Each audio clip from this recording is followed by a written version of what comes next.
Hello everyone, আশা করি আপনারা সবাই ভালো আছেন এবং আগামী দিনে ভালো থাকবেন। আজকে আমি দেখাবো ঐতিহ্যবাহী হুগলি চুঁচুড়ার সরস্বতী পুজোর শোভাযাত্রা। এবছর সরস্বতী পুজোর শোভাযাত্রা 24শে জানুয়ারি 2026 শনিবার অনুষ্ঠিত হলো। সঙ্গে থাকুন, আশা করি আপনাদের ভালো লাগবে। আজকে আমি দেখাবো হুগলি চুঁচুড়ার সরস্বতী পুজোর শোভাযাত্রা, এক বর্ণাঢ্য শোভাযাত্রার মাধ্যমে।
হুগলি চুঁচুড়া শহরে অন্যতম ঐতিহ্যপূর্ণ সরস্বতী পুজোর শোভাযাত্রা এই বছর 24শে জানুয়ারি 2026 শনিবার অনুষ্ঠিত হলো। সরস্বতী পুজো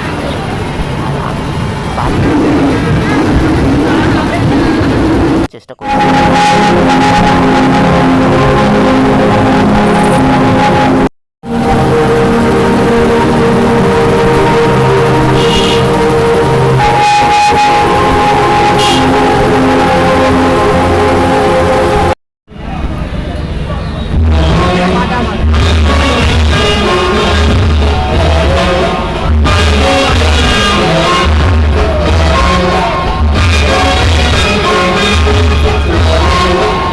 thanks for visit my channel, thanks for support my channel, may God bless you. ভালো লাগলো অবশ্যই লাইক কমেন্ট শেয়ার সাবস্ক্রাইব করবেন। Take care, good bye, thank you so much. ভালো থাকবেন, সুস্থ থাকবেন। অন্যান্য প্রতিবেদনের জন্য অপেক্ষা করুন। দেখার জন্য অসংখ্য ধন্যবাদ। ভালো থাকবেন, সুস্থ থাকবেন। Take care, good bye, thank you so much. Hooghly Chuchura Saraswati পুজোর শোভাযাত্রা। Take care, good.